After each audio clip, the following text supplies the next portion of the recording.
afternoon, depending on where you're watching from. Welcome back to MUFC versus everybody.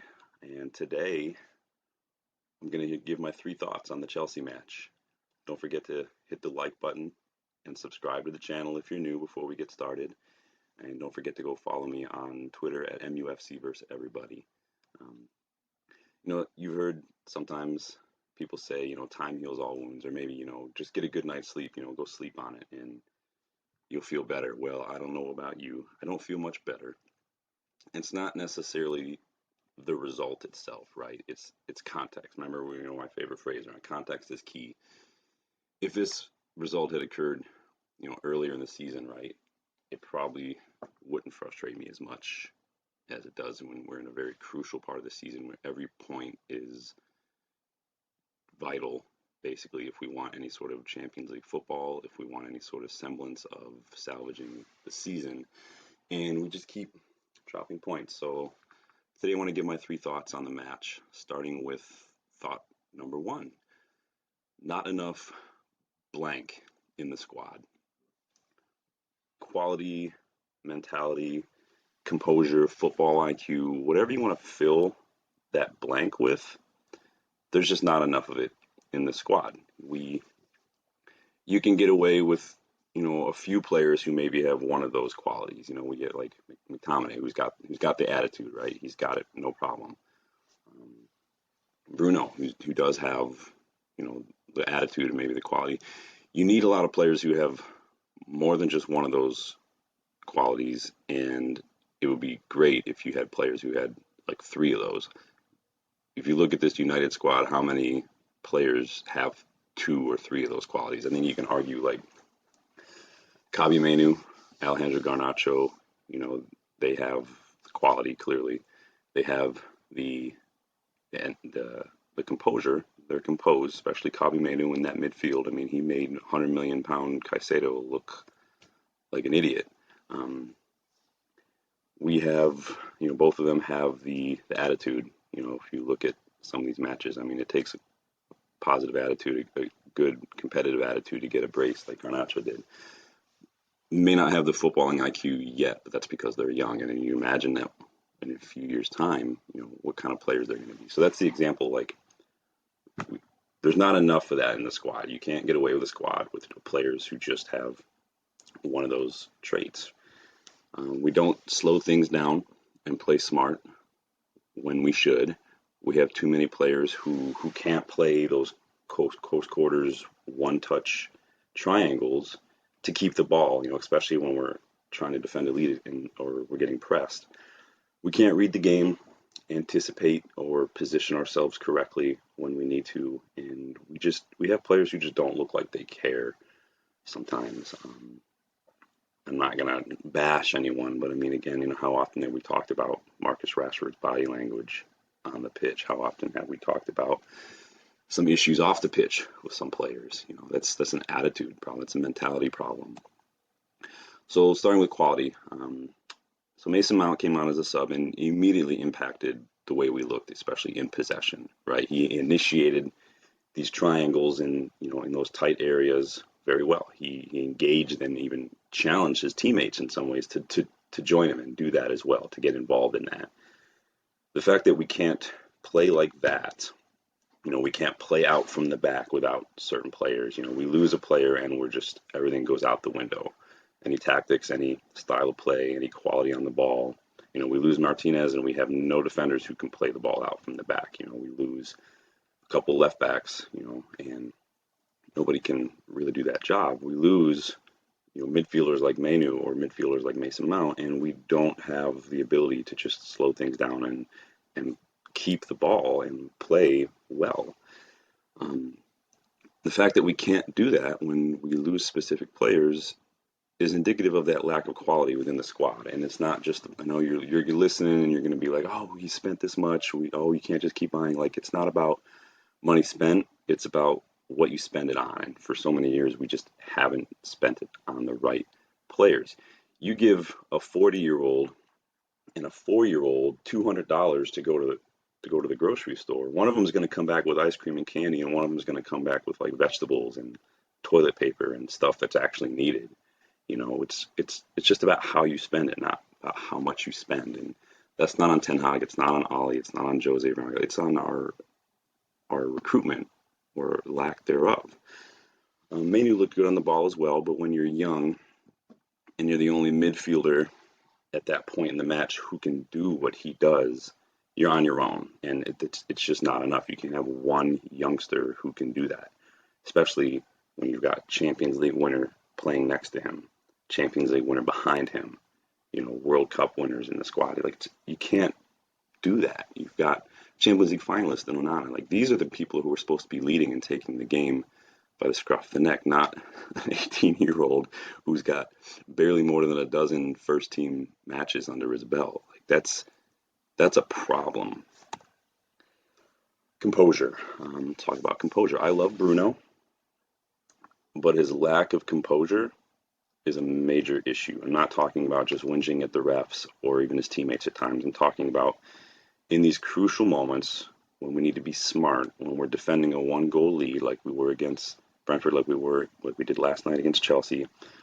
We're up by a goal. We're doing a decent job of slowing things down, right? Mason Mount came on and helped that out, and we're doing a decent job of taking care of the ball. Like I said the other day, we're doing a good job of making it boring. That's what you want when you're defending a lead. Make it boring. Make it frustrating. I don't care if you're home or away. I don't care if the home crowd boos. When you're up by a goal in the last several minutes of the match, play that horseshoe pattern. Make it boring. Keep the ball. But then, so we're getting involved in these one-touch passes right on this along the touch line. But then the ball comes to Bruno or Rashford, and it breaks down. They go for the hopeful ball over the top, going for glory, and they try to get another goal rather than see it out. And even Ten Hag said, like, it's frustrating. It's ridiculous. We need to do better in these situations. We're making wrong decisions. A similar situation with Diogo Dalot. He gets on the ball in these moments, right in the last 10 minutes or so, and instead of slowing things down, he decides to go on a tear. He carries it all the way into the final third before waiting too long to make a decision to play a pass. He plays the wrong pass to a teammate who's literally surrounded by Chelsea players, because at that point Chelsea had already dropped back, right? And he loses the ball, and it allows Chelsea to launch another counterattack, which ultimately left to that corner. There's another point where Dalot attempted, he was wide in his left back position, and he attempted to turn and ping a pass pretty much across the box, which was immediately intercepted by a Chelsea player, causing more problems, creating, chaos for us to have to deal with. We need to use our brains in these moments and stop trying to go for glory all the time. This isn't, like Ollie ball where, everything is just, we play it like it's the last seconds of a Champions League final. I love Ollie, but we can't just do that all the time. There's a time and a place to slow things down, and that's where managers need to take hold of things. Now, obviously, Ten Hag's limited in what he can do, and he even said, like, in his post-match presser, like, that's not what we want to do. We need to do better in those situations. So the players either aren't listening, or they just, in the moment, get too caught up in their feelings, and they just want to go for glory because they get so excited. But whatever it is, we lack composure, and then you can't have that from your captain. You can't have that from senior players. That's the captain is the individual who needs to slow things down, who needs to tell the teammates, like, slow things down. And I feel like it just goes against Bruno's character to do that. We need to be capable of reining in our emotions in moments when it matters most, and it's a problem. Football IQ. Too many United players don't have the football IQ required to play anything other than counterattack. I've talked about this before. We've signed a lot of players for counterattacking football. We have a lot of players who really can only play counterattacking football. And you've seen under tactical managers that they just can't do it. Ragnick, Van Gaal. We're seeing the last of the Van Gaal signings, but like under Ollie as well, we've signed players who that's their first thought. I don't have a problem with counterattack, right? When the opportunity presents itself, or against certain opposition who like play a high line. Like if you're playing against Liverpool, playing against Spurs, you play the counterattack. That's when you rely on Onana's distribution. It's when you rely on, Rashford's speed, Bruno's ability to ping a long ball. That's when it's necessary. I don't like it as a plan A throughout the entirety of the season. It can be a plan A in a given match. Hey, we're going to sit back. We're away from home. We're against Spurs. play the counterattack, they play a high line, do it. That's fine. It's not a tactic, in my opinion. It's just a technique. But again, that lack of football IQ sees us concede yet another cutback goal. I think we just talked about this in another video. Another cutback goal. We're all ball watching instead of picking up Gallagher, right? Same as we did in Champions League, same we did against Brentford, same we've done time and time again. And it's just a lack of football IQ. Maybe it's just a lack of awareness in the moment, but like this is schoolboy stuff. You learn when you're little, like don't get sucked in, don't get caught while watching, watch for the runner, and we just don't do it. Cole Palmer's late winner, right, to pull off that hat trick was the result of just poor organization on set pieces. Whether that's Ten Hag or the players, do what you want. We've been bad at set pieces for long before Ten Hag arrived, though, so I'm not sure if that's only on Ten Hag there. But no one marked Palmer on that. He's sitting there all by himself with 20 yards of safe space between him and anyone else on that corner, and it comes to him, and no one closed him down when he received the ball. Other players were pointing, Bruno and like Maguire were pointing at him, right? Like someone mark him, but no one went to mark him. No one closed him down until it was too late. That's just inexcusable. That's day one stuff, right? For anybody out there who's preparing to go to university, finishing high school, preparing to go to college, I'm going to give you the heads up right now. Your uni professors are not going to teach you the basics of writing a paper or like citing sources, whatever. By the time you get to university, they're going to expect that you already know how to do that you already know the basics. They'll help you polish things, but they're expecting that. By the time players get to this point in their career, that get to this level of football, Premier League, they shouldn't have to be taught how to defend against a cutback or close down an opponent on the edge of the box. Why should 26, 27, 28, 29, 30-year-old players, Champions League winners, World Cup starting 11 players need to be taught that? You teach that to 5 and 6 and 7-year-olds. You don't teach that to 26, 27-year-olds. It's embarrassing. Mentality. I think this is probably my biggest frustration when it comes to this first point here. When you come on as a sub, you should have the most energy, especially when you're an attacker. Marcus Rashford, though, time and time again, and we saw it against Chelsea, jogging around, not pressing the ball or attempting to close down the opponent, just didn't look interested. It just looked like he couldn't be bothered. Whether he was frustrated that he was a sub or whether he's just continuing this kind of pattern of poor body language and kind of decreased effort. I don't know what's going on. He didn't look interested, and it's been a recurring theme. Gary Neville said the other day on the overlap that he's worried about Rashford. He's worried that there's something more going on. And whether that's true or not, like as a mental health professional, I know that, it's hard to turn off the emotions, turn off the thoughts when there's other stuff going on, or even when you're struggling with stuff relating to football in this context. But the fact remains that his attitude and his performances on the pitch right now are inexcusable. I'm not saying just be a robot, but I'm saying we need to figure it out. If there's something going on, bring it up to somebody, or try to address it.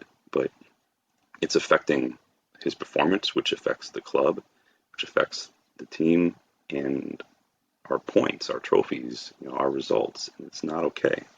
In the final weeks of the season, your mentality is the difference maker, or at least it could have been had we had the proper mentality in the business end of the season. A little more effort, self-motivation, or resilience could have been the difference between dropping points in certain matches throughout the season, especially against Brentford or last night against Chelsea.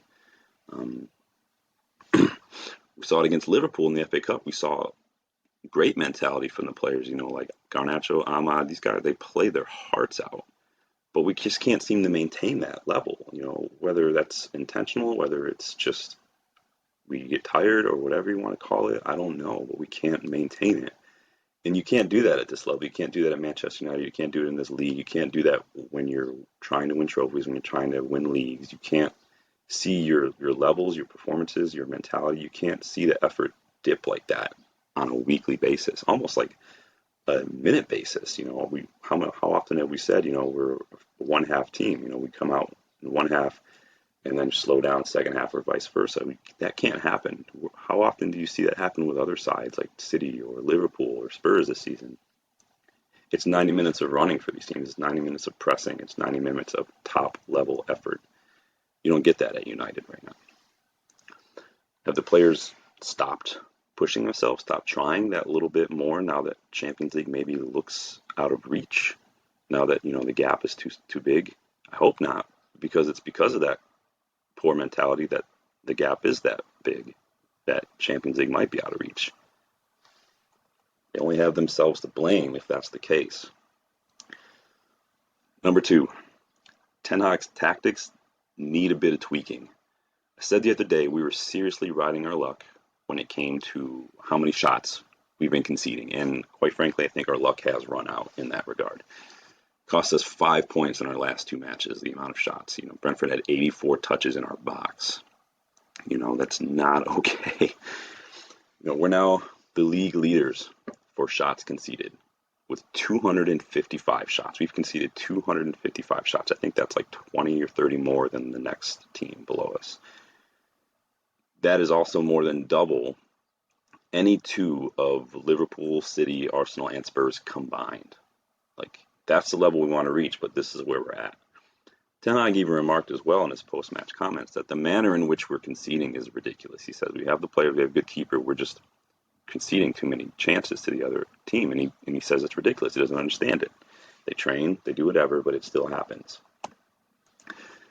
The way teams can get from their box all the way to ours with just 1 or 2 passes through our vacant midfield is inexcusable, and quite frankly, it's embarrassing.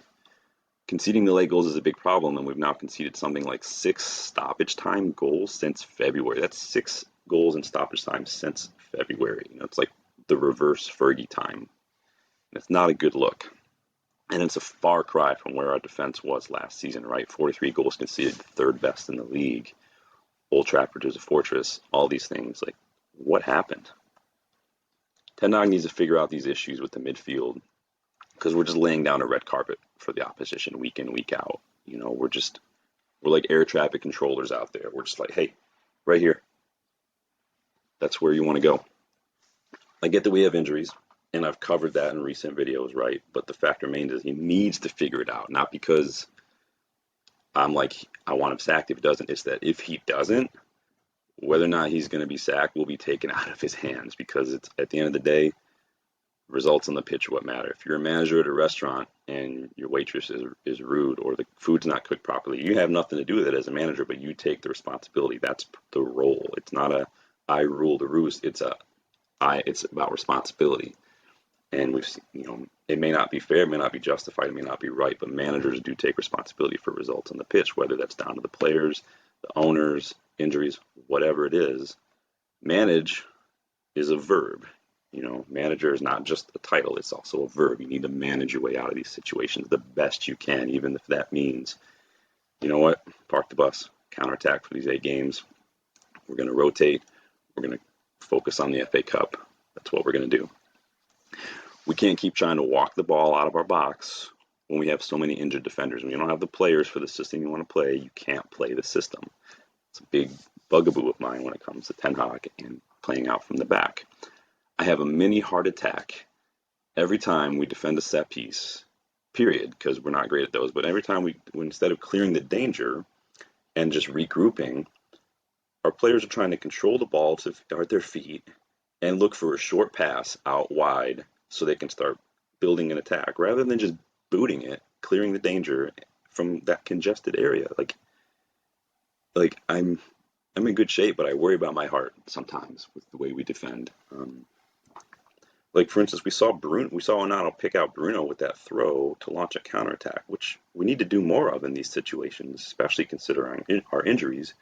When you can't play out from the back with Maguire or Varane or Evans or Lindelof, and you can only do that with guys like Martinez or something, you can't do that. So we need to, in those situations, like I said earlier, rely on Onana. He picked out Bruno with the throw, launched the counter, and in some situations, that's what needs to happen. We can't do what we want to do with injuries. It's just not going to happen. And you worry for Ten Hag if something doesn't change. I don't see how he navigates the remaining matches of the season though, with the players that he has at his disposal and are rapidly accumulating injuries.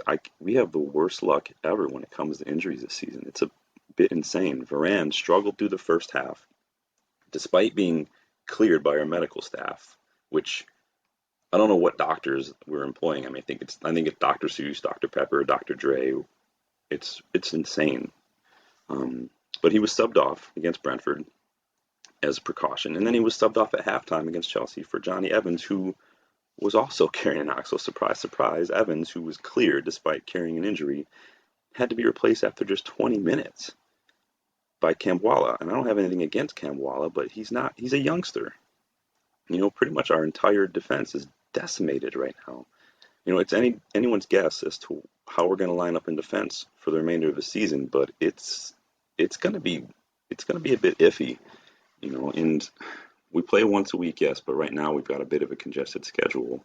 So we have Liverpool in 2 days, and I can't see us replicating that FA Cup match against Liverpool right now. They look great, we don't, and we are decimated with injuries, like I've said, and it's not good. I don't know why Ten Hag put Dalot to left and put Wan-Bissaka right. I know I talked about it a little bit before, but I think that Dalot and Garnacho were starting to get a little bit better understanding, and Dalot just didn't look as good on the left either. So it's just those little decisions, like we talked about in another video, like even pebbles make big ripples. Like those little decisions on the surface can seem small, but the ripple effect that they create sometimes can be massive and it can be costly. And I think that was the case tonight. I think that Palmer kind of had his way with Dalot a little bit, and I think we should have switched it up, after we saw it wasn't working out so well. And it's those kind of things, that stubbornness that kind of rises to the surface in Ten Hag that can be costly, and it is costly. Number 3, do we only have the FA Cup left to play for? We talked a little bit in my last video. Is the FA Cup enough? Don't forget to go watch that video if you haven't yet. Hit the like button. I said in that video, though, that every match, including this one, was a must-win. We can't afford to drop points if we want Champions League football next season.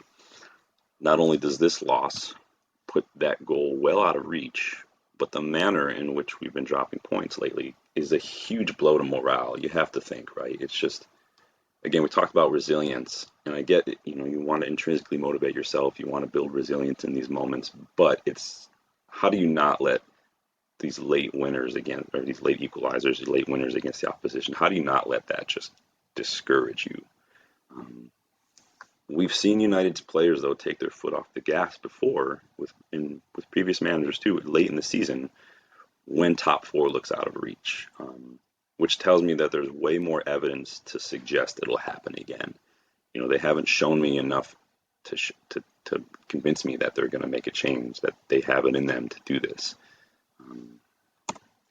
Not only is the gap between us and Spurs now 9 points, but there's also a very real possibility that West Ham could overtake us.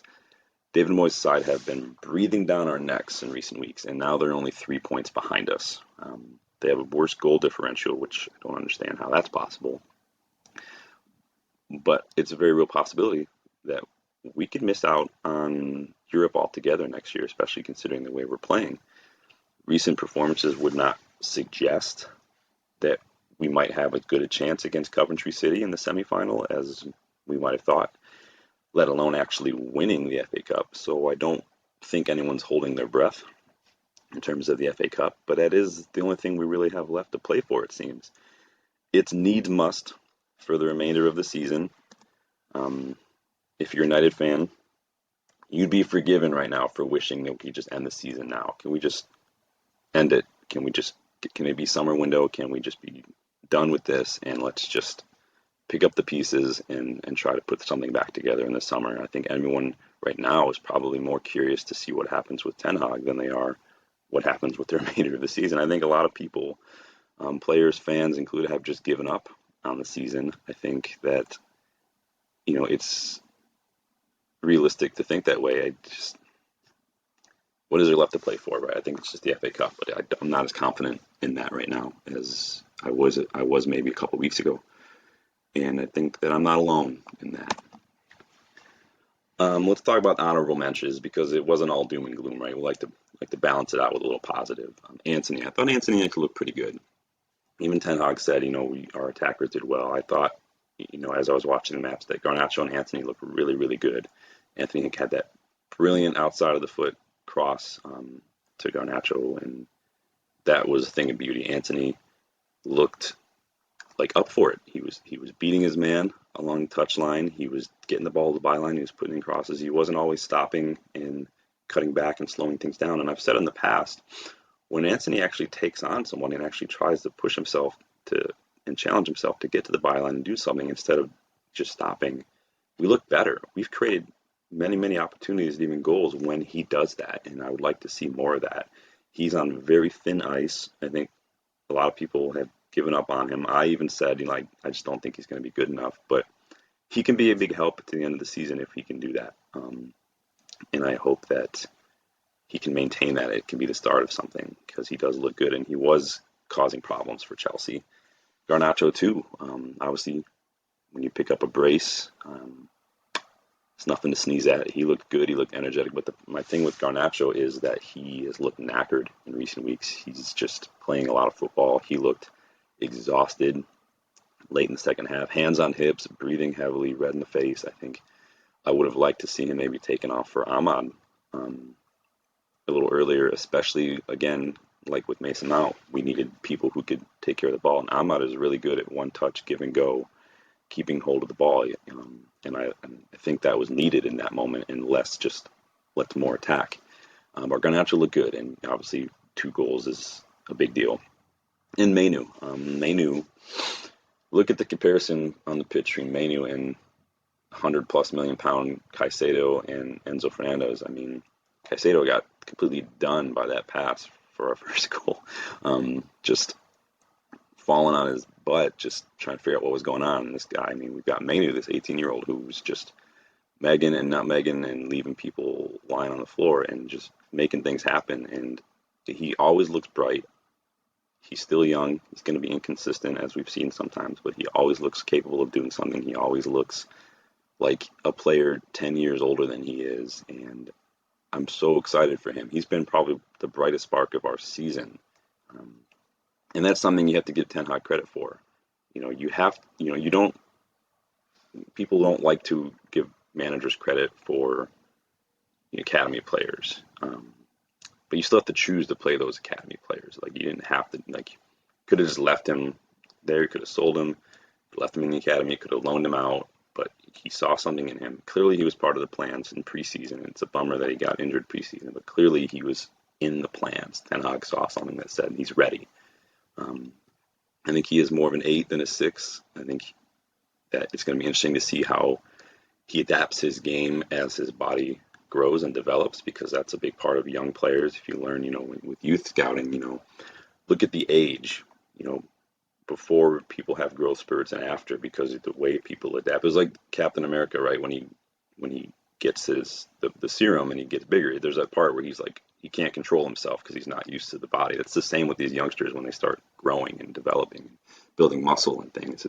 You have to adapt your game to that. You have to figure out how to fit that into the game. And so it'll be interesting to see how he does, because, he is smaller now and he doesn't quite look like he's fully developed, but we'll see how it goes. I think it'll be an interesting summer. And we need to get players who can accommodate that as well.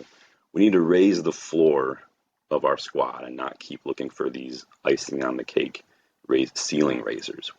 Our squad depth is not only poor in quality, it's just lacking in numbers. And we need to raise that floor, so when we do get injuries, when we do make substitutions, or when we do have to rotate, we're not seeing this dip in quality that we have seen. And again, I'm not trying to bash anybody or insult anybody, but it's plain to see that when you lose certain players and you have to replace them with other ones, it's just quality's not there.